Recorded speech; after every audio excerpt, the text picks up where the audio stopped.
Yo, real quick, if you are digging the vibes here on the channel and you want to become a member of Team Atomic, hit up our official merch store at tpublic.com/reactattack. We've got t-shirts, hoodies, stickers, mugs, you name it. Whether you're Team Chaos, Chill Vibes, or just here for the reactions and the realness, there's something for everyone. Every purchase helps support the channel so we can keep bringing you more content, more reactions, and more reasons to smile. So check it out, tpublic.com/reactattack. And as always, stay nuclear.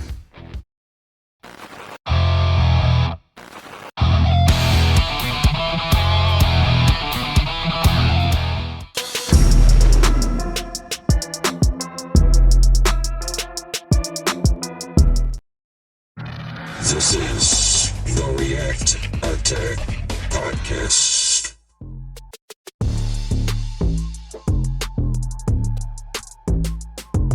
What is going on, everybody? Welcome to another React Attack Podcast. This is episode 17. This is one that I have been waiting for some time now, man. I'm super excited. I just want to blurt it out right now, but we got to go through the process of introducing everybody and, doing the show things. So very excited to have this guest, man. But before we do that, we got to introduce the man who has really just been everything to me, man. He's been half of this channel, if not more at times. The dude who keeps lifting me up. You guys know this guy. He's my brother, man, and I always got his back like he's always got mine. Cardiac Kid 86. Let the band play. Church.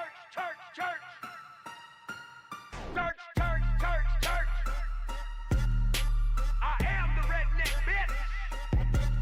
Ha! Hillbilly. Hey! Hillbilly. Yeah!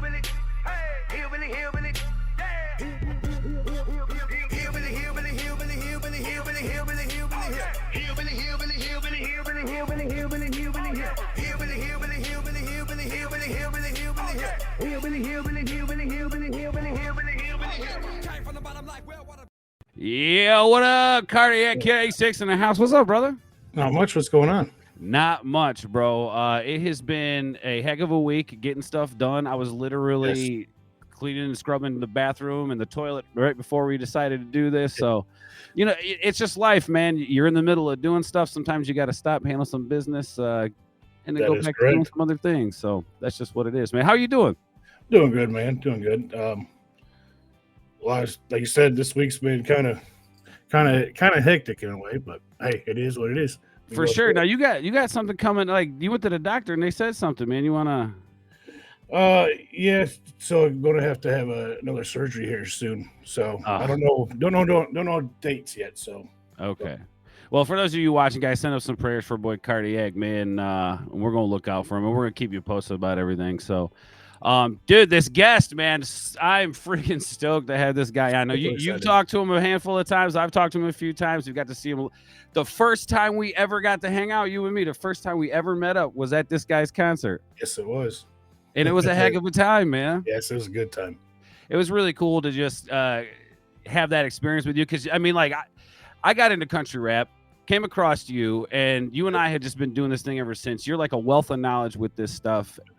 And I've told you this, man. To me, country rap is the new punk rock. It's the new anti-establishment. It's the new, like, it's counterculture to be a patriot. You know what I'm saying? Hey, I'm all about that. So, you ready to introduce the guy? Yeah, most definitely. Are you? I think I'm friggin' ready, man. Oh yeah. All right. Just so you guys know, Cardiac Kid worked hard on this intro. I'm just saying he worked. Well, I mean, we both kind of did, but it was mostly my boy over here. So, got to give my boy the props. But anyway, guys, let's get into it, man. We've got some time to talk to our boy. That's right, Mr. Demun Jones.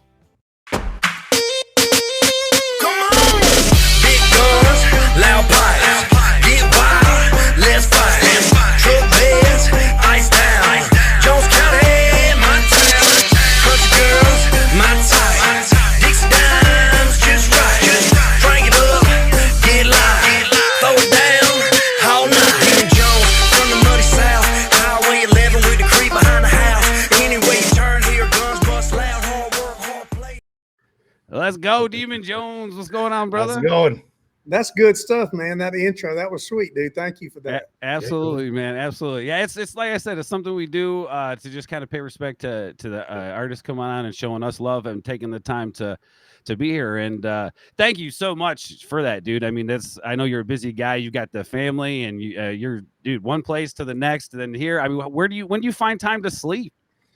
You know what? I've been sleeping pretty good lately, man. My little girls are in the middle of softball season, which seems like lasts 10 months out of the year now with travel and school ball. But man, when I'm home, I'm pretty much home, dude. I try to get up when my wife gets up, and then I'm running all day, keeping up with them. But my oldest daughter just started driving last week, so pray for me, please. But I don't know, man. It seems to work out. It's really a challenge to have a balance.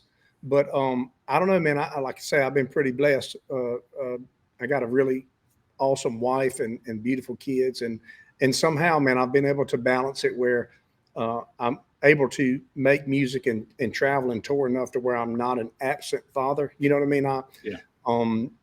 My family is number one, so it seems like it always works out because there's some things I just won't miss. I still miss some things I don't want to miss, For sure. but I don't miss the birthdays. I don't miss the anniversaries and stuff like that. And I have missed more ball games than I would like. But this year I've pretty much been at all of them. So I was gonna say, it seems like you've been on it this year, man. yeah, man. Yeah, I've been on it. I haven't done as many shows in 2025 as I would have normally. But you know, they're 14 and 16, and the softball is pretty competitive, man. And you know, and time flies by so fast, and I'm pretty aware that you know we're further into it. You know, I mean, there's less left than we have. Yeah. None. So it's like there's some things I can't miss, man. So I've had to miss some touring and probably cost myself a little momentum in exchange for time with the family.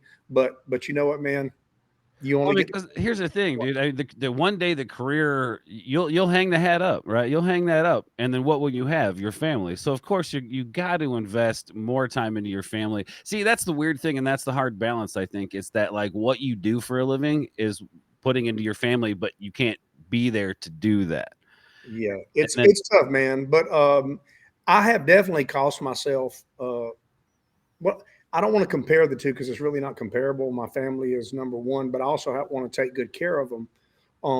But at the same time, it can't just be about how many dollars I can make or how many people I can make follow me. Like, I mean, that of course is all a great thing. But at the same time, it's like, you know, I get to raise my children one time, and how do I want to do that? And that comes first, you know. For sure. So I weigh it out. It's like, okay, I missed the state tournament last year. I'm going to miss it again this year. It's the first weekend of my tour. I'm about to announce. I'm going to make every game except for when the state tournament happens that weekend. I had to go. You know what I mean? I'm going to have to be in Colorado. I can't be in Columbus, Georgia for the state tournament. But next year I'm going to plan. It's the same weekend every year, so next year I won't miss it for my JJ's senior year. I cannot miss that. No, absolutely not, man. That's pivotal. It's pivotal. Yeah. Yes. And they both did travel ball this year. So I had one on a 16U tournament team, one on a 14U tournament team. One of them's going to Valdosta, one of them's going to Chattanooga. It's like, and I'm like, we ain't doing that no more. Baby sis is just playing up. We're all going to be on the same team next year. Yeah. See, having kids in sports and stuff like that here too. I totally understand the back and forth. You got one kid in a lower grade, the kid in his high school, and now it just locally it is a huge stretch of an individual to do all that. But you're talking about traveling. Practice, look, dude, my 16-year-old's practice is 150 miles from my front door. So every weekend, instead of me being on the road, I wake up Saturday morning at 7 to drive her to Valdosta, Georgia for practice. So we are not going to do that next year. It was too much, man. It was just too much. And like, holy cow, we do together, like me and my wife and my kids together. And like this year, it was some of that, but a lot of times we were like separated because of the teams. But my 14-year-old is, both of them are studs, you know, but my 14-year-old is about to be 15 and she's pretty advanced. Like she can just play up. She can play 16 or 18U. She's that level. So we're just going to do that next year if we do it, and we're all going to do. If we're at the ball field, we're going to be together. They play school ball together. They're going to play tournament ball together. That's just, and that solves that. But I can't be That's cool, man. on tour the whole time and at the ball tournaments. You know what I mean? That's on the weekends. Right. I'm gonna have to weigh it out, man. I'm gonna maybe miss some tournament ball in exchange to not miss the school ball. And but they're really good at it, man. They're really smart and beautiful. And man, I don't know, man. It's my greatest achievement in my life is my children, for my wife and my children. For sure. So my daughter's 13, just turned 13. It's terrifying for me. I don't think there's a day that goes by. I don't think, can you just go back to being 6 again? That would be great. Some of the best years, and how quickly it goes, man. So let me ask you this: as a guy who's been around a long time in the music industry, or I would say the independent side, whatever, you've seen it. You've seen a lot of things, but now really kind of coming into your own with your own name and your own brand and everything. How has that been transitioning into that? Well, having the kids and everything, like with the fame, how are they taking it and all that stuff? Oh, well, they're so used to it. I was on the road with Rehab even before they were born. But my Jones County album came out when they were 2 and 3, about to be 4. Yeah, July 2014. My JJ was just about to turn 5. So like from the time they were in preschool, I've been a solo artist, you know, on my own, getting it. And I will say that it impacted me because, I mean, as creative and as true to my art as I want to be, I cannot say that being married and having daughters does not, you know, everything that comes out of my mouth in music is going to go into their ears. And I don't want things that I create or say to reflect negatively on my family, you know, because, you know, with the internet and everything, I mean, the world's so small. And I don't want to do things that would bring shame on. I would not do things that would bring shame or unwarranted attention to my family, even though they're going to get some here or there because that's Demun Jones's wife. Those are Demun Jones's girls. Right.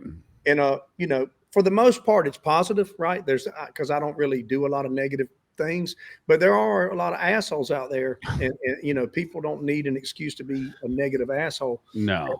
But my kids haven't really received any of that. You know what I mean? And I'm glad. You know what I mean? And they don't need to. And that's we were kind of talking a little bit about it before we started the recording here, and the whole that whole concept of like people, I've lost my train of thought, but the people that do that sort of thing, that start all this nonsense, all the craziness, those are people who literally don't have much going on in their lives and are just looking to create some things. I think with your fan base, here's my thought was going to be, I think with your fan base, you've really created a good, solid fan base of people who either put a stop to the nonsense if somebody comes in with it, because how protective you are over your people and the way that you carry yourself. People want to reflect that, and they want to show you that same respect back.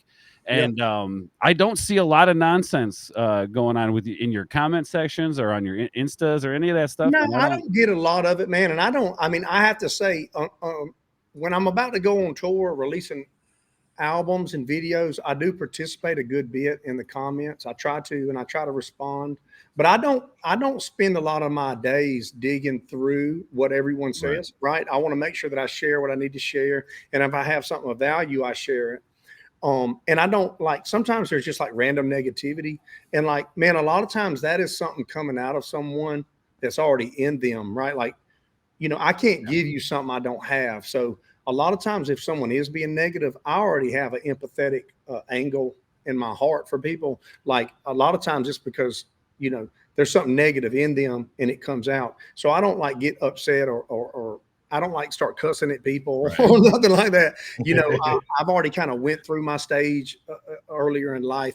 I lived maybe in a negative period coming out of high school into my early adulthood that I was able to escape, you know. So a lot of negativity poured out of me, in my actions and the way I treated people and the way I spoke to people. And I escaped that, but also I know what it's like to be the one spewing negativity. For sure. And so I'm not going to like throw the hammer down on somebody because they say something, you know. And I truly do love people And I'd rather hug people and give them a high five and sing a song for them than like punch them in the chin Right. or say some really negative shit about them on the internet. I just don't have it in me to do. I think that's awesome that you said that, where you talk about how like you in your younger years you kind of found your way of like, I don't need to have these negative thoughts about people. I can just empathize with that they've got something going on inside them.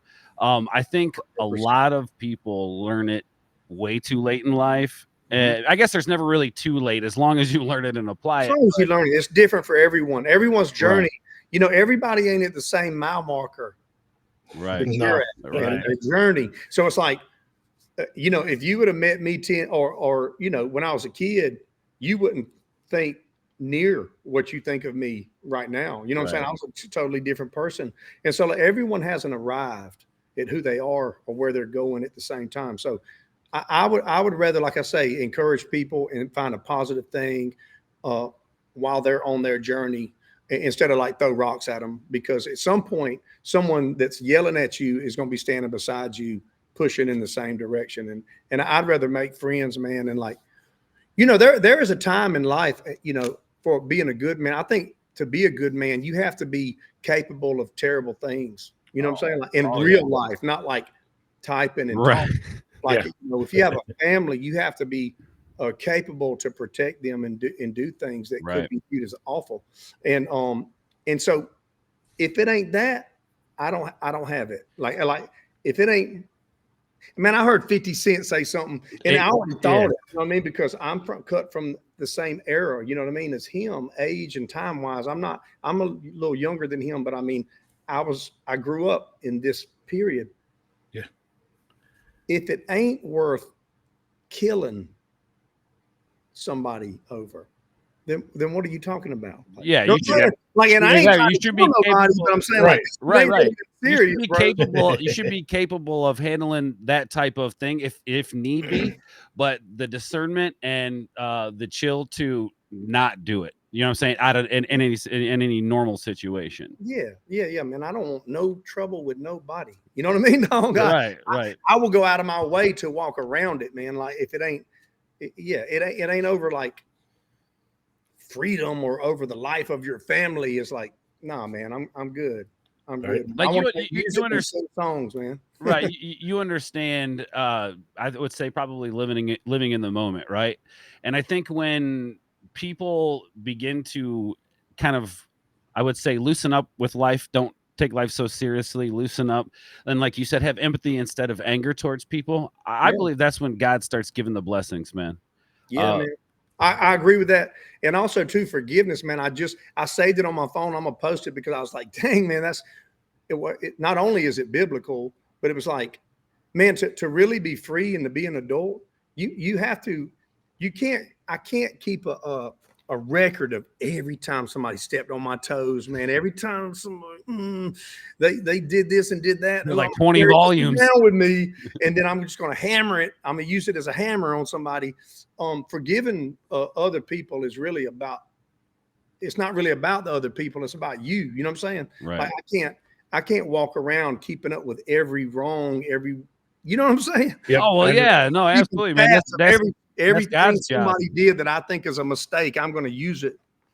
Nah, Right. man, I don't have that kind of time, Right, you know, right. or energy to spend on the missteps of others. You know, Right. I'm just trying to be good, man, and do good things and want good things for others. And like, I don't know, man. I think maybe when I was a young person, I'm not sure if I was a jealous person, but I really sought out attention as a young person, and I kind of I evolved out of that.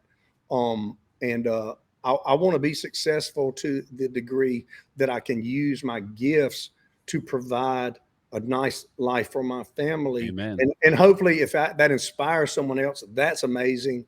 But as far as the pat on the back and everybody like saying, ooh, there's Demon, like I have zero of that of need. I don't have the need to be noticed. You know I what was I mean? going to ask you, man. That was going to be my next question, but I mean, to kind of expand upon what you were saying, I mean, you've inspired me. I know you've inspired a lot of other people with what you do, man. Just and where you've taken your career, where it's going. where it is now, as an individual who's been through some shit in the past and dealt with some things, got through it, raised a family, built a business, a career successfully, all while dealing with life on life's terms. And I think you're a perfect example of never giving up. I think that when people think, oh, I'm too old, or I'm this, or I'm not that, I think you fit in that category of like, it doesn't matter what you are, just be true to yourself, do what you need to do to handle your business. And again, once you find that peace in your life, God starts giving those blessings. So kind of explain that with your career, like the whole coming up and dealing with all that life stuff on top of building this career. Yeah. So, well, man, I don't know how much time we got here. You know what I mean, dude? Oh, we'll have you back, brother. We'll have you back anytime Okay. you want to come on. Well, to kind of speed it through, I didn't mean to get caught up with the wrong crowd as a young person. You know what I mean? I didn't know. I mean, and actually I was the wrong crowd. I was a part of the wrong crowd, right? I was kind of late to the party as far as, skipping school, getting kicked off the baseball team, hanging out in places I shouldn't be, doing things I shouldn't be doing. And I found myself went to too many funerals at a young age, right? Like I know many young men, many young men that did not survive.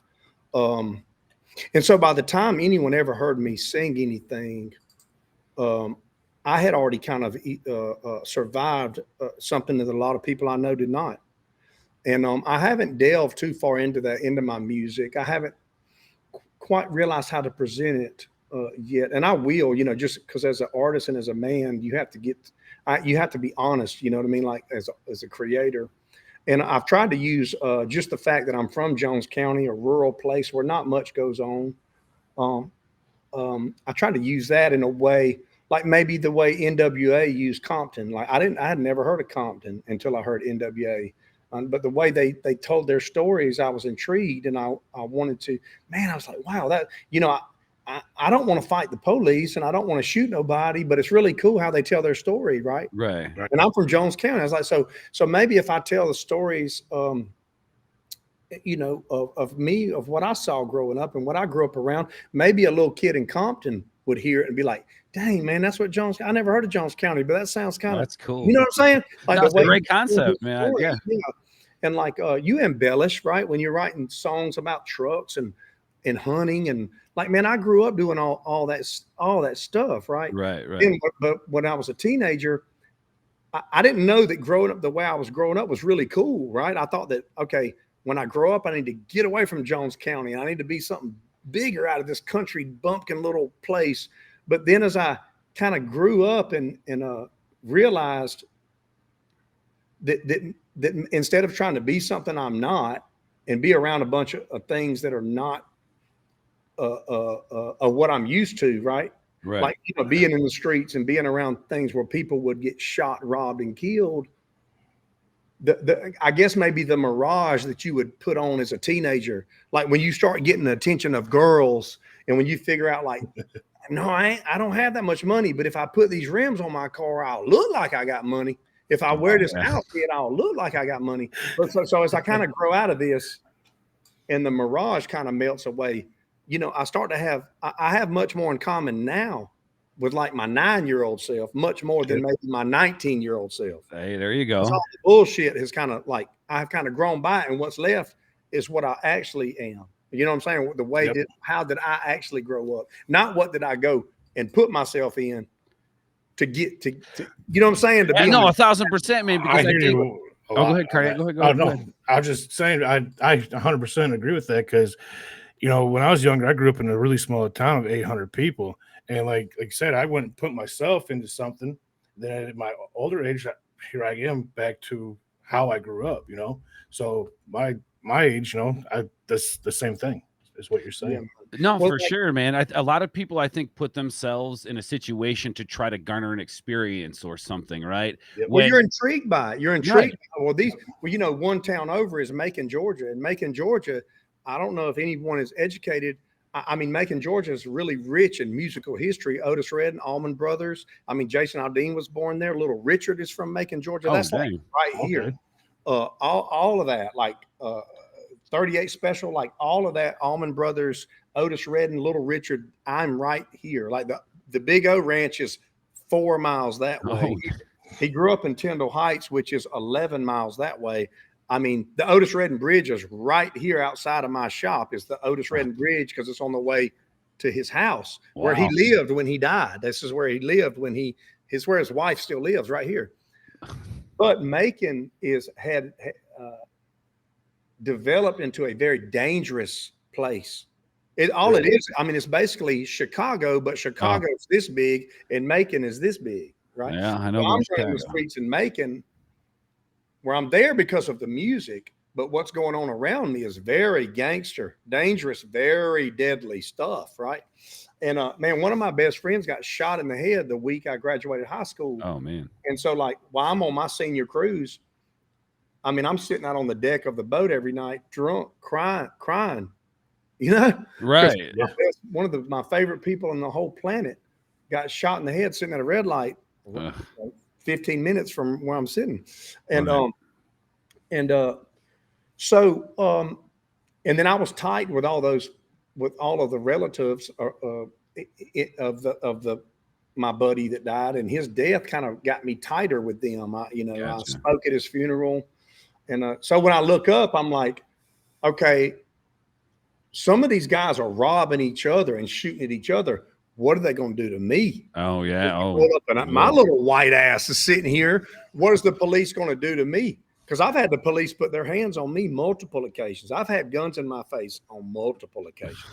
I've been there when the guns start going off on multiple occasions and survived, right? So I was able to, at some point, I was like, I'm taking my ass to Jones County, where my family is, where everybody loves me. And, that's when I started realizing, like, man, I'm planted here for a reason. I need to be, this is where I belong. I don't need to go over there and put myself in a situation where I'm probably not going to make it. You know, right? What I mean? You're not going to make it. And then you see it, you get a taste of it, and then and I think, to sum it up, I think people, they're so concerned about having this experience over here that they don't realize the beauty that sits in front of them. Yeah, because you're so used to it. You think like, well, this is just normal, whatever, my life. But when you get out and you see some other things, and then music too, as I started to travel with Rehab and Danny Boone, I grow up. Okay, I'm making music. I'm getting away from the small town, and I noticed that everywhere I went, I saw some cool things, but it just made me want to get back home. I realized how beautiful and how lucky I was to be from Jones County, Georgia, dog. This is an amazing place. The sheriff lives right there. I can call him. I know the superintendent. I know the head football coach. I know everybody that owns the restaurants. Like if I break down out here on the road, somebody's about to pick me up and take me, like, straight You're good. See, now that's a beautiful thing, man. Because I grew up in a city, and well, they don't love you. You're right. I mean, so we had our neighborhood, and I would say our neighborhood was kind of like our small town. We all looked out for each other. I remember when there were some storms, we went and helped each other pick up all the trees that fall over, cut them up. I mean, there was a sense of community there. But your music may inspire, let's say, a city kid comes across your music, and then he dreams about what it would be like to grow up somewhere like Jones County, and think to himself, like, man, like, all them stars in the sky, and it inspires him to go out and have those experiences for a good reason, right? Not to, it inspires them to do better for his life because he wants that experience. Hopefully so. And I grew up listening to all kinds of music too, but I was really intrigued by the gifted lyricists that were really good storytellers. So like when I did Muddy Muddy and Tannerite and some of these songs, my focus, of course, the beat or whatever has got to be nice, but the music, lyrical integrity, and the being able to perform it has been my focus. So when I've had people from the hip hop world, I mean, Busy Bone, I've had all these people, 8 Ball, like people that are like really ingrained in hip hop culture and even just hip hop heads that never really turn they turn a blind eye to country rap for the most part. Right. Right. But I've had them at my shows or had them hear my records for however it came to them, and then reach out and be like, "Hey, man, I want you to know, I'm not really into that, but I hear you, and I hear the integrity in what you're doing. I saw you on stage, and your lyrics wasn't playing. That was you. That was your voice coming Right. through the microphone, and I want you to know I know it, and I appreciate it. So like growing up the way I did, of course we all got a book and a movie we could write, but I think it shaped me perfectly for what I do. You know what I mean? I grew up laying bricks and blocks in the Georgia heat. So driving to Colorado is not what I would consider hard. Right. I mean, people die out here of Right. heat exhaustion every year working. So Right. working hard on the road and giving it my all on stage, even when I'm on the edge of consciousness, I do not find that to be hard. You know what I mean? So everything just culminated together to give me the work ethic and the experience and the inspiration of different kinds of music, the experience of different kinds of cultures, street culture. There are some people in the streets that would be considered gangster culture, but I knew them personally as humans, and I know that they're amazing people, and that they grew up in the environment that they were planted in, and they did what they had to do to exist there. So I have a certain experience where a lot of boys from Jones County that grew up in a hayfield laying bricks would not know that. You know what I mean? They would just see the threat and see like, no, this is going on over there. We don't mess around over there. But I know there's some amazing human beings over there trapped in this system of the way things work. But over here, but I can't be over there. Like I grew out of it. I'm going to get killed over there. But They're getting killed over there. right. I'm going to get killed over here.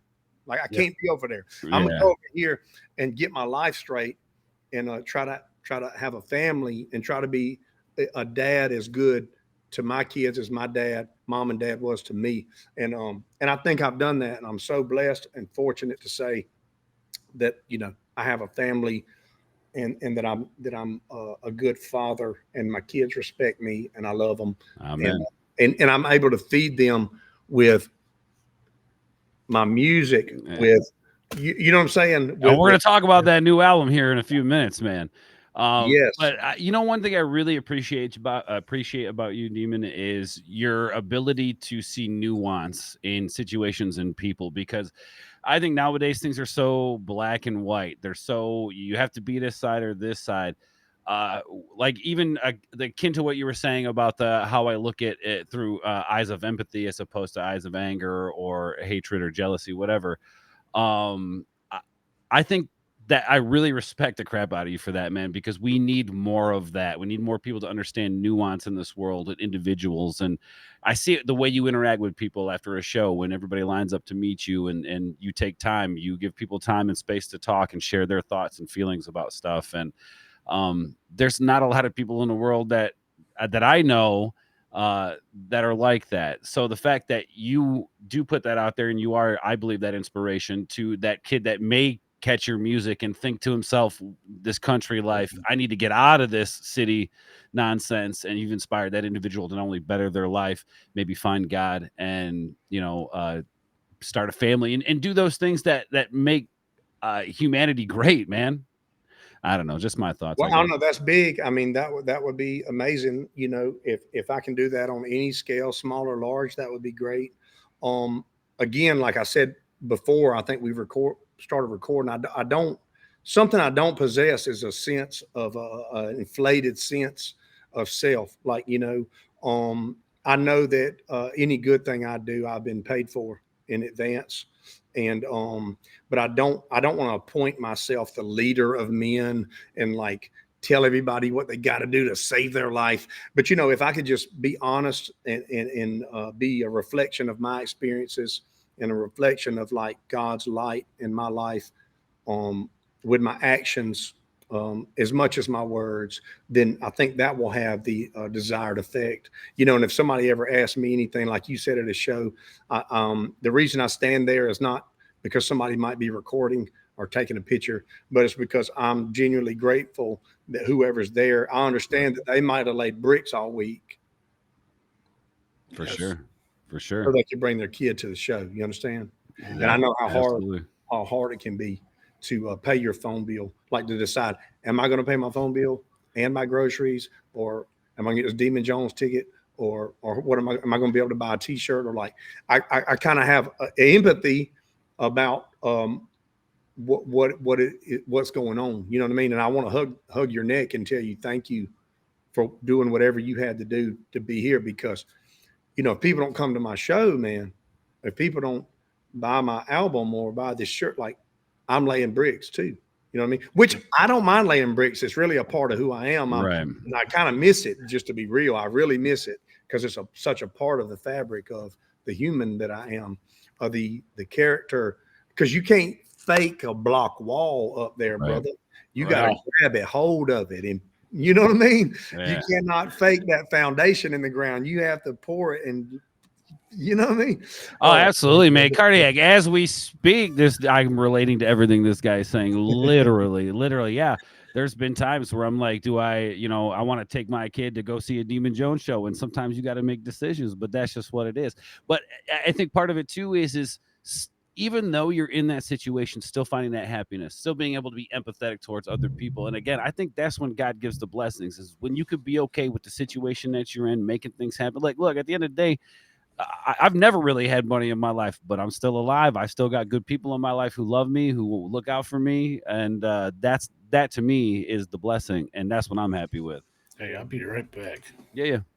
Well, I've had less than zero, and I've had a pretty good bit, and I can tell you that whatever hole you thought that it was going to, it gives you the ability to have more things, or maybe do a few more things, but I don't think that my happiness and my level of fulfillment has tracked exactly with the number of dollars I may have had at the moment. Right. If you have a purpose and in life, and I think if you're focused on your purpose, I think that will be where your fulfillment will Sure. come from. In my experience, you know what I mean? Like, I am blessed. You know what I mean? I'm not wondering what I'm going to eat for dinner tonight, and I haven't in a long time. Right. And I've worked really hard to get to that point. But I do remember not knowing how I was going to pay my car note and the insurance and all that. You know what I mean?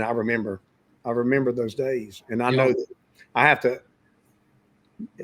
Again, I think more people have to figure it, or in a situation where they have to be careful about what they spend their money on. Right.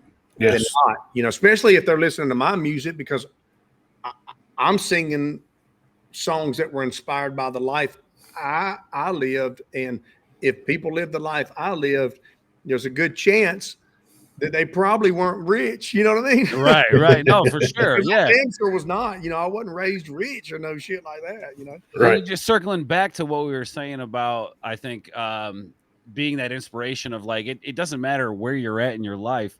You can have all these things stacked on top of it.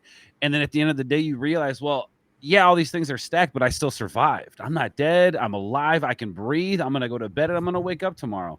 And I think a lot of people get caught up in I got to pay this bill. I got to pay this bill. I got to pay this. Bills have always been there and they will always be there, but you won't always be there. So you got to stop, slow down, take a look at what's around you and appreciate that in every moment, man. And I think you're a good example of that. And that's why I tell people, and I was telling you before again, that like anybody comes to me and says, man, what do I do with my career, my music career? I said, go look at Demun.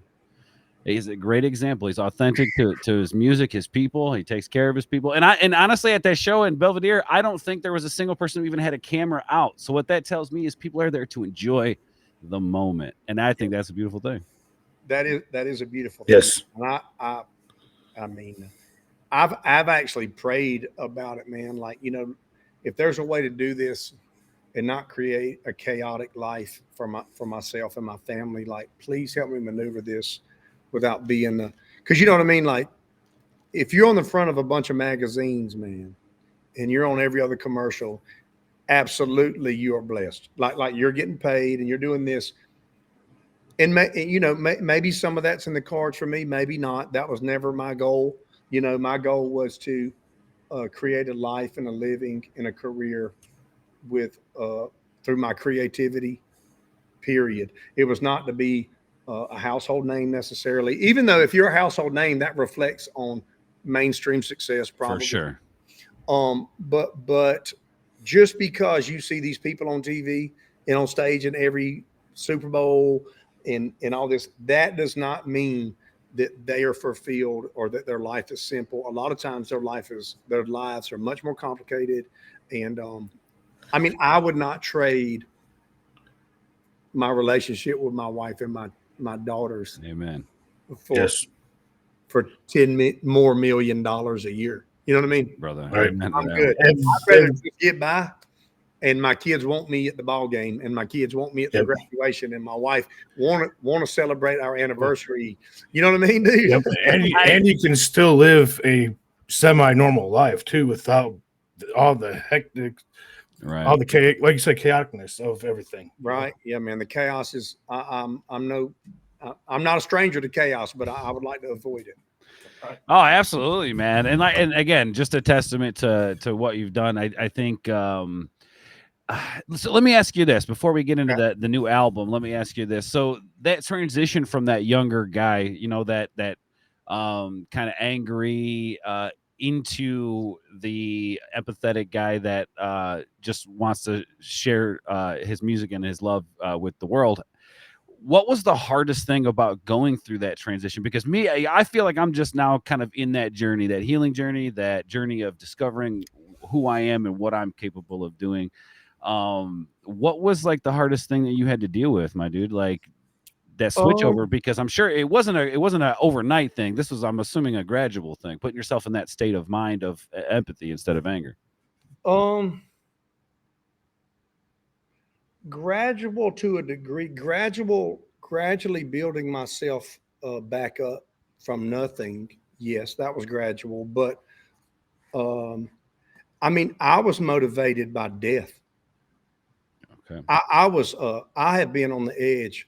I have been right on death's doorstep, and I survived, and I realized that I was not created and put on this earth and raised to leave this world and like that. You know what I mean? As a mess in the middle of a mess, and I had to be humbled. Before God, I had to be humbled and start back with nothing. At zero, and there was some humiliation involved in it because I was always a popular guy, especially around here. But to start back over with nothing and then work my way up, and I worked my way up, man. And I just decided, like, whatever comes my way today, I will do the right thing today. I will, if I did something wrong, I will own it. I will pay the bill. I will show up. I will show my face in the place where I did the wrong, apologize for it, pay for the repairs, and then I will do it. And then I will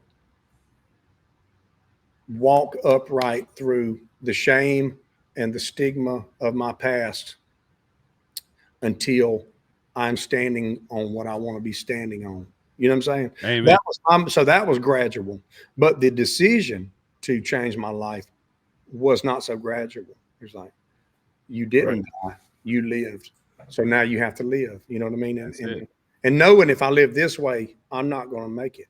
Or I'm going to live this way, I'm going to make it. And like, no, so I've already humiliated and crushed myself more than anyone else can. Right. So I'm kind of numb to that. Like, I don't get nervous. I don't get embarrassed. None of that. And but then the music came to me, the way the music came back to me, once, I thought I had lived in such a destructive way that I would be one of the people that you don't get to live out your purpose. You're just going to lay bricks or get a job or just whatever. And then you're just going to work and get off at night, get up in the morning, go to it. But it came back to me in a way that's almost supernatural, man. Like, so I have to say God, and I don't pat myself on the back for it because I was blessed and spared, where a lot of people I know were not.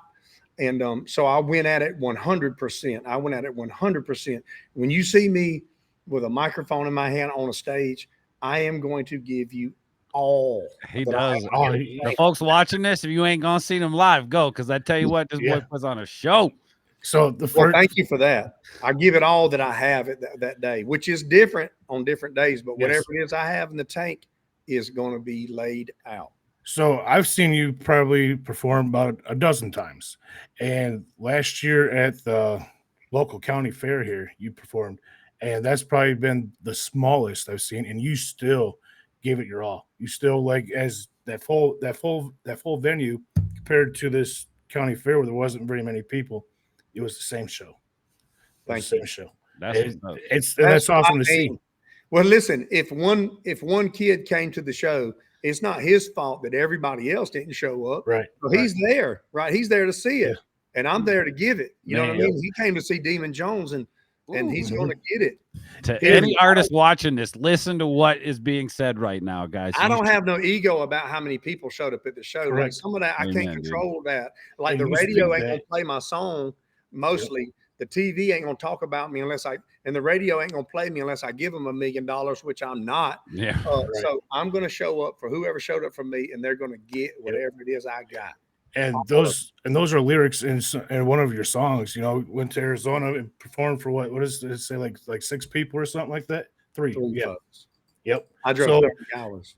you know, to see the lyrics in your songs and then for you to actually do it, you know, it's awesome to see. I like that. And that's how a lot of it should be. Now let me ask you this before we get into this new album. This is the last deep question I'll ask you because I want to talk about this new album. But Okay. oh crap, I forgot my question. Man, that's what I get. That's All my right. brain for you. But I'm glad it might have been too deep, dog. yeah, it might have been. I got a question. Go So for it. throughout this journey, when on this journey did you decide, hey, I want to do music. I want this to be my career. That is an interesting question. I always wanted to do music from the time I was a small child, but I thought that like singing and stuff was something that people on TV did. You know, I Right. thought that was, I really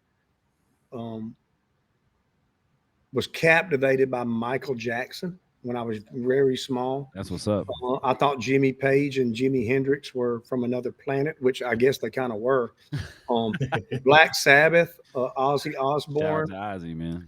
Otis Redding. My mama would play Motown stuff, and Marvin Gaye, and my brother was playing AC/DC. My first concert was AC/DC when I was 9. AC/DC, Black Sabbath. So I had all these things, but none of it sounded like, oh, I could do that. Oh, I could do that. It's like when my dad plays Elvis Presley, I didn't think, oh, I could do that. It's like, no, this sounds like some shit nobody can do but him, right? Right. Then when I heard the Beastie Boys, man, or Wu-Tang, or I was trying to figure out, now how can I do that? Now that's something crazy, like the way they tell stories. But when I heard it, I was like, I can do that. You know what I mean? I can do that. And it took me a while to figure out how to do it authentically, I guess. Growing up where I'm from, Colt Ford helped a lot because I wasn't one of these people that was like knew for sure country rap was going to work. I did not know that. I didn't know that people would accept it because it's such a meshing of cultures that for the most part have not meshed much. Even though country, all of it comes from blues, which is from black folks in Mississippi. Yep. Be real. That's where Led Zeppelin, that's where all of it came from. Oh yeah. And that's where country came from too. And rock music, blues music. Yep. All these derivatives come from that one style of music. so early on, man, I kind of caught on to the underlying part that Johnny Cash and LL Cool J are not that different. I didn't see that. I didn't like, oh, that's a black dude. I wasn't raised that way, bro. Right. Right. I wasn't raised that way. Marvin Gaye was freaking one.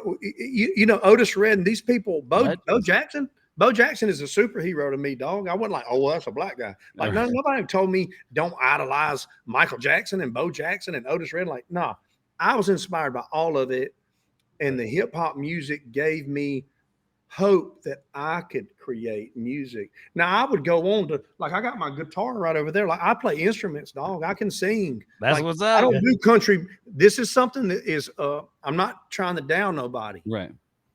but a lot of people in country rap, a lot of people jump in it really quick because it's like, oh hell, man, I could do that. Like, okay, maybe you can. I'm not trying to discourage you, but I got in it because I know every word to every Tupac album right now. I can recite Enter the 36 Chambers right now.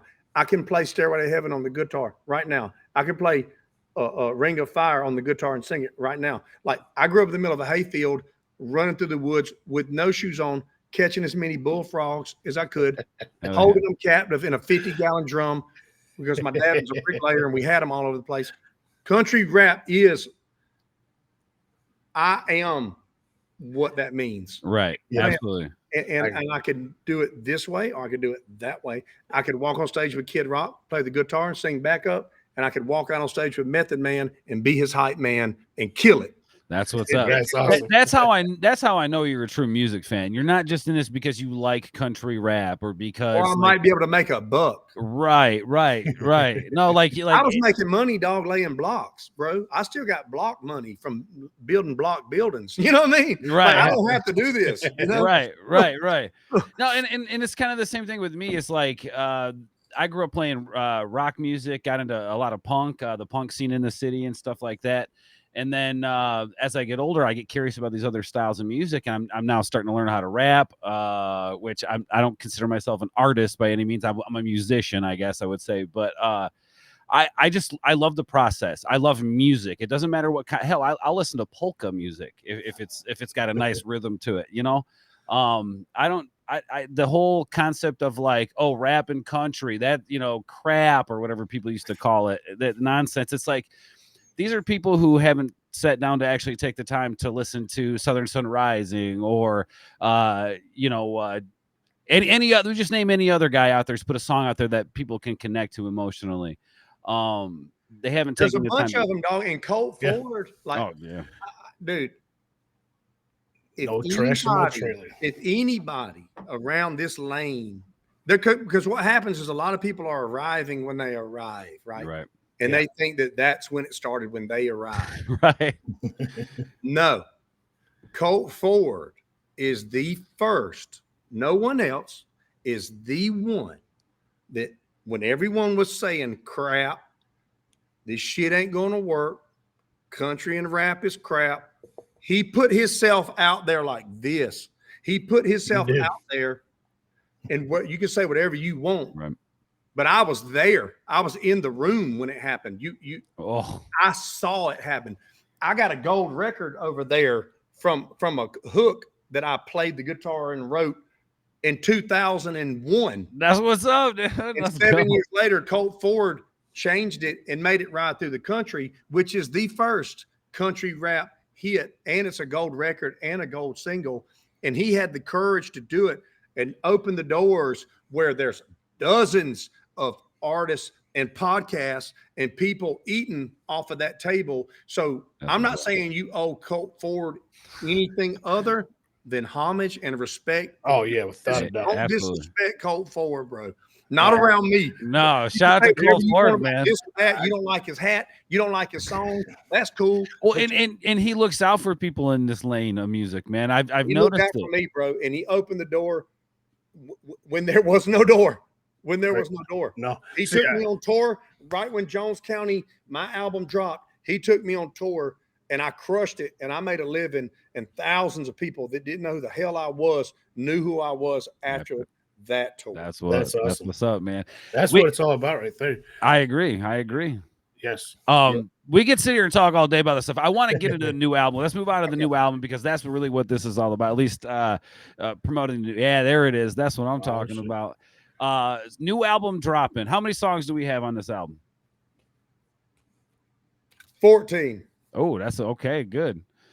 So you're getting your money's worth. Now, tell us a little bit about the sound of this album. Is it different from what we've done? Have you stretched out and tried new things? Tell us a little bit about that. Yeah, man. I would like to say all of them sound different. This is just where I'm at right now, man. And really, the album took longer than normal to make. I actually started the album before the Brantley Gilbert tour. Oh uh, yeah. Started in March 2024, but then the Brantley Gilbert tour really, those kind of opportunities do not grow on trees for No. independent, not only country rappers, but just independent artists in general. Right. Luckily, I have a great relationship with Brantley for a long time. They invited me to be a part of it. Of course, I accepted, which, you know, so You're the that took blessing. up some months, and then they extended it to the fall as well. And then after coming out of the fall was the holidays, dealing with some family complications, some health things with some close family members, and so I was trying to create music in the midst of all this going on. Um, so there's some pretty deep introspective songs on here that I don't think people would expect if they were just looking through the lens of my last albums or whatever. It is definitely an album unlike any of the other ones, but I made sure that there's a couple bangers on here. But you know what? If I felt like singing a song about what life's doing right now, then I did, and if it sounds good and you like it, cool. And if it doesn't, also cool. I needed to get it off my chest, and I did. There's the number one song on here. The first song is Road to Heaven with LV Shane. I don't know if people know who that is, but his biggest song, My Boy, came out, was a hit, a number one hit, actually. He sang about being a dad to his stepson. And once I heard that song, man, like I cried the first time I listened to that song. Heck And yeah. I didn't know this guy. And man, I was like, who's going to be on this song, man? Road to Heaven. It's such a banger, and it's really meaningful, and it's a big song. And I was like, man, I'm trying to hear whose voice do I hear? Because could have sang it. You know what I mean? My daughter could have sang it, but I was like, no. And I was like, LV Shane. Like if LV Shane can sing that song he sang about his son, Yeah. he would be perfect for this. And I think he was. And the video comes out this Friday. And it'll be the Look first. forward to the reaction, y'all. It's coming. Yeah. Well, and also, man, like some of these songs have already come out. Like Barbecue came out last year. I just put the audio out last year. That's Yes. it's a banger. And then on January, I put out Lifeline. Then I put out Candle, which is also, it's a banger. Yeah. It was a banger. Yeah. It went over a lot of people's head lyrically, I think, but it's really a true story. Real Good Life is a banger. Real Good Life and Devil in a Halo are both amazing songs that I wrote with Brandon Hart, who is a supreme creator, Brandon man. He's Hart, so yeah. talented and American made. So like six of the 14 are already you can go listen to them already now. That's what's 5 up, of them man. got videos, and 6 of them are in the world. Is there a song on the album that you kind of been hiding from everybody, waiting till this album to drop? Like I can't release this song because they have to hear it on the album when it drops. Is there something you've been hiding? Yeah. Yeah, see, I know. That's why I had to ask him. But normally it would be, I was hiding it because it was the biggest banger. Right. And this time I was hiding it because it's the most raw, real thing maybe I've ever done. And it's called Hard Times. And rarely have I sang entire songs. And I've done it to be silly before, like Beard Song and White Trash and Red Naked. And I've sang hooks, and I sing on Feeling Good. And but Hard Times is it's different, man. And I put it number 2 on the album instead of trying to hide it. I'm always like pushing my singing down to the back, like, you know what I mean? That sounds like me, man. It sounds like me. But I put it it's right here. It's number 2, Hard Times. And yeah, man, it's pretty awesome. And Brandon Hart helped me write the guitar music and the chorus, and then I wrote the verses.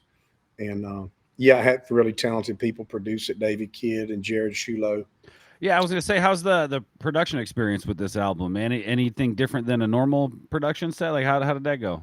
Well, I got Coco on there. I've had Coco on there before, but I got David Kidd, Domain actually produced one of the songs. Brock Berryhill who is a heavy hitter in Nashville. He's produced some song Kane Brown Jelly Roll Right on. and a bunch of other big acts. I got a personal relationship with him, and he produced the title track "Road to Heaven." But the rest of the guys, like I got one with Toner on here. Me and Toner, Toner. like I love Thomas Toner. He's one of my boys. He's awesome. Yeah. Yeah, he's just an awesome human being, a great husband, and a great father, and that draws me closer to him creatively, even.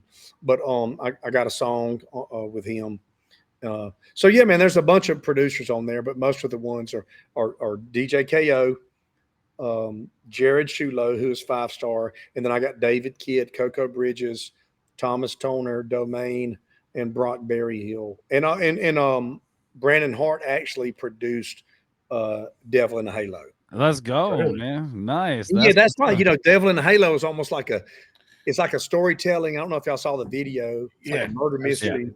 And the first time he sent me a demo of the song and the hook, and I was like, Brandon, I know exactly what to do. You know what I mean? And he's like, let's get it. So I flew him in. We did the video, and it's a banger, man. It got some straight up country love on Spotify. And again, that's hard when you're independent, man. It's hard. They don't owe you no favors, For sure. And you know what, man? I me personally wouldn't have it any other way. I don't want to owe anybody anything. I don't want anybody to own me. You have creative freedom to work with who you want to work with, and I think that's a beautiful thing, man. So okay, so this album, how long did it take to make from beginning conceptual to? I would say a year. That's not bad. Yeah, 14 tracks in a year, solid. Yeah, everybody that orders one gets this cute little sticker. Oh, and now I gotta order one. No, Well, no, because I've got the Demon silhouette sticker on the back of my Durango. Now I gotta get that one to go next to it, man. Yeah, dude. But normally, man, like I mean, like I'm already working on my next album. I mean, I went in the studio for 2 days and wrote and recorded 3 songs. Like if I just go to the studio, I mean, Jones County, my first album took a week. The album me and Upchurch did, The Oven, which I think is the greatest collaborative album. It's so good, dude. Well, So good. yeah, it didn't, Church is busy and on to the next, and I'm busy, but like it didn't get the attention it deserved. And as far as from us, like because I'm off doing this, he's off doing that. As soon as we're done with this, I mean, he's dropping another album like in a week. I mean, he spits them out like this. I think the Oven album is the greatest collaborative project ever from the genre, just creatively. It's so good. Sorry, like whatever, it just is. Every word that's on that album, it means something. There's meaning behind every single word on the album. We did it in 2 days. That's insane. Wow. That's insane. So check it That out. is one of the reasons. Like that's something that just. I mean, I don't care what's going on. We did that album in 2 days. That's Came insane. in the studio Wednesday and wasn't feeling well. That's how I remember. And wasn't feeling well, so we didn't do any more. And we even had another song or two that we made that's not even on the album. So that album I bought. We I did bought 12 that. songs, babe. We had Off Road already because I had already Yeah. it was on my album. Love this song. Yeah. Like Sound on the Water and Camouflage are not even on that. And I mean, So sorry, bro. I have no, just, it's okay. No, because I bought that album at when him and I first when I first saw you at the show. Was it 2 years ago? It was literally the day. Okay, so we haven't even really had a chance to talk about this. The first time we went to your show was a Thursday. You were supposed to perform that Friday. You performed Thursday. Literally that next day, Belvedere had that tornado that the roof collapsed on the Apollo. yes, man, and someone got killed. Yeah, there was one Yeah. guess, man. Oh gosh, yeah. Oh. I'm just glad. I'm just glad that it could have been way worse because that was terrible, bro. God broke my heart, dude. And we were just over in Joliet the next night because the same people booked both venues. And Yeah. I mean, I like them and I appreciate them. I don't like them. They're too close to each other. They're very close. They're like what, Well, this maybe one an hour? hurts that one, and this one hurts that one. So it's like, how about I play this one in May and I come back and play this one in August instead of like Thursday and Friday? You know what I mean? It's just like, come on, man. You got people that live 20 minutes from either one. That's true. And you got them, you're kind of hurting the show that way. To be honest, me personally, if the timing was to work out, I'd go to both. But that's just me, if I could. But Yeah, so that album, The Oven, sits in my CD player. There's no other CD that goes in my CD player. I connect my phone to everything, or the Bluetooth. But and it's so funny. It's my daughter's favorite album to have in there. She sings every word on that album, man. And And so, it still went number 2. It went number 2 on iTunes, but it was number 2 behind. Was it number 2? Yeah, but it was behind like Jay-Z and Beyonce. It was like, or Jay-Z and Beyonce, or Jay-Z and Drake, or something. Okay. So we only did one video for it, and it is what it is. The song is, I mean, it's got multiple masterpieces on it, and there's been other great collaborations. You know what I mean? Like the Crazy White Boy EP was a banger. Church and Adam did some awesome ones. Adam and Struggles was cool. Was good. Willing and Whaley stuff. Wayland stuff was awesome. I'm just talking about at the time, none of that existed, and we did The Oven in 2 days. Dang. And you got a song like what? 2 days, bro. Come on. And listen, on the first song, I think it was, Coasting. I was not playing, dog. Knock an album out in 1 day and get paid for many years. Yeah. Did it all on real estate. Now I know my kids are straight. Rent, check, calculate, educate. Let's go. I mean, we was just on it, and like, I can get in a groove creatively where I can maintain a pretty ridiculous pace. I have, not always, but if I get in that groove, it's kind of quicker than it needs to be. Teach me your ways, man, because every time I got ahead on something, I thought like I was off, and then he'd have 2 more ideas, and I was like, oh shit, dude, we did 7 songs in the first day. That's crazy, dude. That's wild to me, man. It was something I had, was 6 or 7 or 6, and started 2 or 3 more. Had 2 or 3 more hooks already. So literally working on 4 songs at once, like. Yeah, and that was the golden days for me. I mean, for the genre where it was just like, I mean, and nobody like was talking shit at us for making it. You know what I mean? They were like, no. I mean, except maybe iTunes. The bars on that album. There's rock. There's all kinds of stuff on there, man. I mean, and it's a really deep, I think, lyrically deep album. Yeah, man. Yeah, I mean, I think it's one of the greatest. I mean, for me, and that I have no ego in it. I mean, I'm glad we did it. I think it will stand the test of time, And like World went to waste, and then, me and Adam did the World War III, the WW2 remix on the Crazy White Boy, which that song's a masterpiece. Both of them are masterpieces, and, right. And there's even more. Man, it was really overlooked by the amount of work that he and we were all doing at the time. We didn't just stop and do like push this, and I know that if we would have, that it would be much more widely known, even more so than it is, Yeah. Because all those songs are, like you said, they're not just like country rap. Like, what's the song? Can't hear you. Your mic's messing up. My mic's messing up? No, Ord's. Your mic's muted. Oh yeah, I can't hear you. We can't hear you. Okay. All right, how's that? There you go. All right, cool. No, there's like a really heavy rock. It's like a heavy song. What's the rock song on there? Oh, I cannot. I'm trying to remember it. I've made hundreds of songs. I can't remember. I just know it's hype. I crank it all the way up to 38 as loud as my stereo will go, man. I'm sure I'm gonna blow speakers someday soon on that album, but yeah.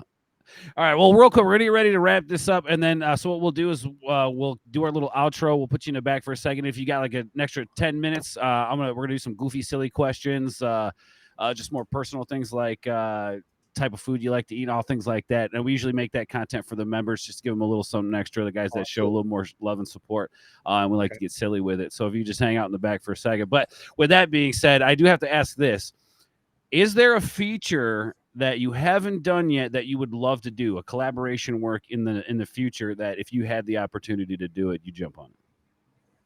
Man, I wouldn't say one in particular. One of my bucket list features that I wanted to do was Brantley Gilbert, and I got to do a song with him last year on his album. And man, really, I'm down to it's not so much about, it's about each song, whatever a song is calling for. Like I used to kind of hunt down features, and maybe I should, you know what I mean? Maybe I should do that more. I know a lot of people, I haven't really been turned down much when I go for it. Like when I did, target practice, every person I asked was on there. They're in the order of I asked. I asked Broadnex, I asked Chris, I asked Ritz, I asked Adam. Like everybody said yeah and sent their verse back, and that's the order of the song. And I didn't know it was going to be that long. I thought somebody was going to say no. Oh no, I think it's great. It timing wise, it's good perfect. It doesn't feel like a long song. It feels exactly paced well and everything. Yeah, man. I like Yellow Wolf a lot, man, and he knows me, and I've known him from the very beginning, before the beginning. So maybe at some point, now that me and him are grown men and kind of have done mostly our thing and made it to where we are, I would like to maybe create something with him. It would just depend on the vibe. You know what I mean? For sure. Right. And man, I like creating with everybody, really, but not so much at once. It's just like it has to kind of organically happen. I'm not on a hunt for more monthly listeners. It's not like I'm going to go surf Spotify to see, okay, who's got a bunch of monthly listeners that I can get on my album, so my album will look like it's doing a lot more than it's doing. I don't give a shit about that. That's cool, man. Who do I fuck with as a dude, as a person? Like who is a good dude? And like, right. You know what I mean? Like, absolutely, man. Yeah, no, you don't want to force. I mean, people. Here's the thing: listeners, people who are watching you, people who appreciate what you do, they know when shit is forced. They know when it's not organic or authentic. They know these things. Yeah, most of the people that I would like, if you just ask me right now that I would want to do songs with, are not rappers. Right. No, I mean I'm a rapper. Like I've done this, and like I can sing a little bit, play the guitar a little bit. I mean, I would like to do something else with Brantley. I mean, he's so solid, bro. Such a solid human being, bro. Hard to explain. I mean, this guy's been on the edge of country music, the top tier for 20 years, man. He's badass, and he's a badass. Yeah. And like he does it live. His band is almost like a metal band, bro. If you've seen him live, you got to go see him live, dude. I will. Everywhere, he's killing it. I've never seen him yet, but I want to though. I want to see him. Straight killer. Go ahead. I like, man. I know it's like cliche as hell. I know it's cliche, but dude, I like Morgan Wallen, bro. I mean, I like it. I like some of his music. Yeah. I mean, well, what I'm saying is he has done. He's done it so much that, when they're mainstream success, you get tired of them. It's almost like their success makes them evil or something to the world. But what I'm saying is the way they have taken country music, and where, of course, it's country, but a lot of the ingredients are produced in such a way where it's pulling so much from R&B and hip hop. And I don't know, dog. I mean, I was a Kanye fan before he ever rapped because of the way he created beats. I mean, I pay attention to some of these things, and personally, man, you listen to Heartless with Diplo and Morgan Wallen. It's like an EDM beat with a country dude singing, and you can tell that this is obviously a country song, but nothing about it is country. It's just, I don't know, like the way that they're able to mesh things together. I just dig it. You know what I mean? Yeah, no, for sure. That was the interesting thing when I first started catching on to Morgan Wallen's music. I thought that was so interesting. This like trap beat that kind of fits with, you got some acoustic guitar and just the flow, the way it fits. I don't know. Just something about it sounds good to me, man. And then tell me this: have y'all heard of Atlas? No. Sing it, the dude. Atlas. No. ATLUS. I've heard of him, but I don't think I've actually listened to him. We might have to get some reactions going on that one. Go check it out. All right, Atlas. I just like something that's different. I want to hear stuff that I've never heard before, man. Well, I mean, he's a badass singer, but like I think he got signed now. He's probably about to blow up. But I mean, I've been listening to it. I tried to get him on my tour last year, but I guess it was right when everything was starting to happen for him. And I couldn't get him, because I don't have these massive budgets for support acts. It's like whoever, I can get is who I get. Right. And I tried to get him, but I was a little too late to the punch. Some label, they came in and scooped him up, and I think he's probably ready to blow. He's all right. Atlas, huh? Yeah, he's good. I love that. Well, definitely. I mean, it's your taste in music, at least what you write, I really enjoy. So I trust what you say when it comes to other artists, man. So I'll check that out, Atlas. Yeah. one other thing that almost happened, but I was also too late. I used to communicate with Zach Bryan, like when he just had Facebook videos and him strumming the guitar. I messaged him and I was like, and we were going back and forth. I was like, dude, what I do is way different than what you do. I was like, but I started out strumming the guitar and rapping, and you're strumming the guitar and pouring your heart out. I was like, I think I would. And he was like down, you know what I mean? And then I don't know, I got busy.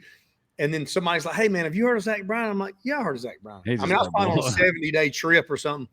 And I was like, yeah, what about Zach Bryan? He goes, yeah, he's like the biggest artist in the world. I'm like, what? Really? Wait, like, I didn't even look up. And I'm like, I was just talking to this dude. And now I'm not messaging his ass now, though. I'm going to leave him alone and let him handle his business, Oh, you'll get the call soon, I'm sure, man. That's cool. That's a cool story right there, man. Just the fact that I got more, bro. I know there's a bunch of that. I know a bunch of guys before they took off, and then they're just. We could probably do a show just on that, huh? Yeah. But I don't go pulling at them. You know what I mean? When they blow up, man, that the comp, they're dealing with enough without doing me a favor. You know what I mean? They got enough. I can imagine. If they want me, these dudes know who I am and know what I do. If they need me, they'll call. That's it. And now you'll get that call, I guarantee you, man. I foresee one day you're going to be blowing up, dude. I think the way that you approach music, the way that you handle yourself, and the outcry for authenticity that this world is asking for, no doubt in my mind that there'll be a day where I'm like, I'm not hitting Demun Jones up now. Yeah, I ain't hitting that guy up now. Hey, dude, you can always hit me. You can ask Cardiac, man. He's hit me a bunch of times where I may have didn't respond, or he's been talking to me about this for over a year. But again, I don't just do podcasts because it's Tuesday. If there's maybe I should do it more, man. I should put myself out there and let people see who I am a little more, man. It would probably translate into a bigger business, you know what I mean, and higher success. But I don't know, man. I know the media machine, once it gets a hold of you in ways and a hold of what you say, sometimes it doesn't stay pure. You know what I mean? And I am on social media a good bit, and I got somebody that helps me with all that to strategically do things that help. But I'm not like live streaming my life every day as if your life isn't important enough that you need to watch what I'm doing in the kitchen all fucking day. Like, you know what I mean? You got your own life, and like your life is important to you. You know what I mean? And I'm not trying to cloud it up too much. I just want to give you a soundtrack to enjoy. And if you have time to escape and come see a show, that would be amazing. Absolutely, man. Absolutely. Yes, sir. One last quick question, quick answer. Is failure one of the keys to success? Absolutely. Like, I just had a show in Charlotte get canceled. But I'm saying the place holds 4,000 people. And I think it was premature, but you know what? I don't own the place. If the guy's like, listen, man, the show's a month out, I can tell that it's not, the last time I went there, I sold 900 tickets. My first time in, I sold 920 that's good. tickets.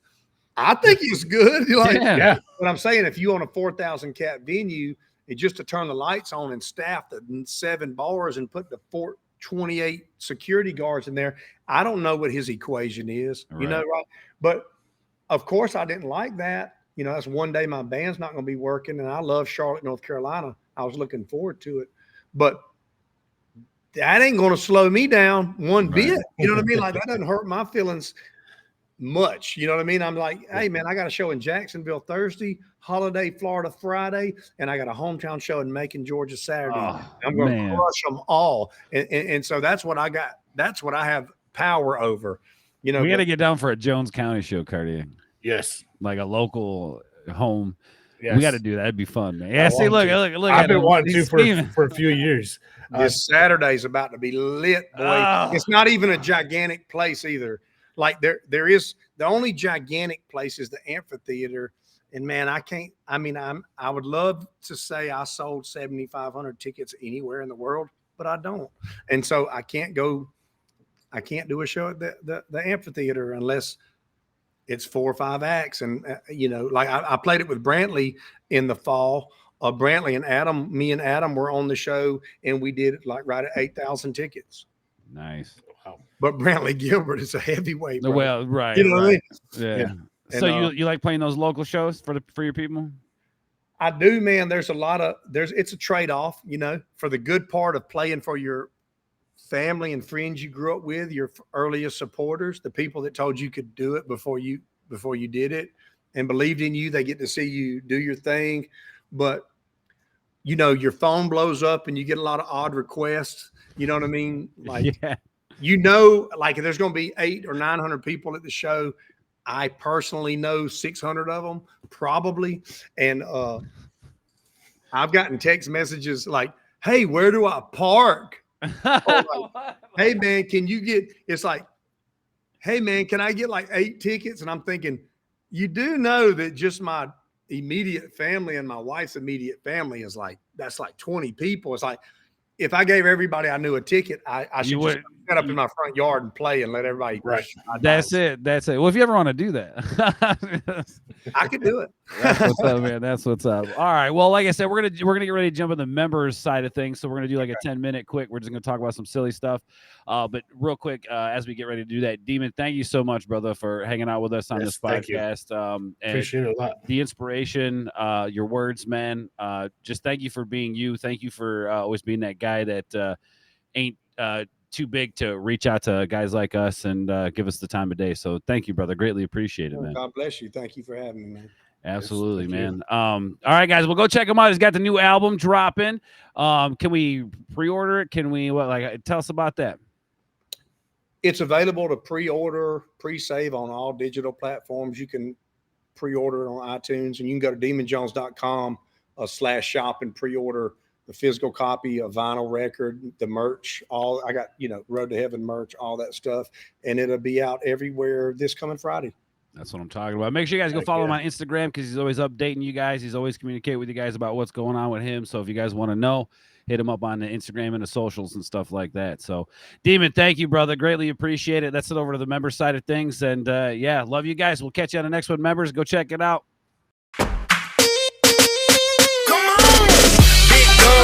Loud pipes, get wild, let's fight. Truck beds, ice down. Jones County, my town. Country girls, my type. Dixie dimes, just right. Crank it up, get live. Throw it down, all night. Demun Jones from the muddy south. Highway 11 with the creep behind the house. Anyway you turn here, guns bust loud. Hard work, hard play. Man, Kartik, what a great individual human being, man. Yes, he is. A lot of love and respect for Demon. I do. Got a lot of love and respect for Demon. And artists out there, seriously, like, and I'm not just saying this to blow smoke up anybody's skirt. It's a good model to follow. That guy's put his work in. He is a true family man. Yeah, go check him out, Demun Jones, y'all. You know me, I'm Ords. This is Cardiac. This is the React Attack podcast. Cardiac, can you tell the people where they can find you and all that good stuff? You can find me over at Cardiac Kid 86 on YouTube and Instagram. That's it, man. You guys know me. I'm Ords, always here in the studio making reactions, all kinds of things for you. Appreciate you all coming to check it out. We're going to get out of here. We love you guys. Catch you later. Remember, everybody, stay nuclear as I punch the microphone. Peace. Good night and party on. Party on, Wayne. Party on, guys.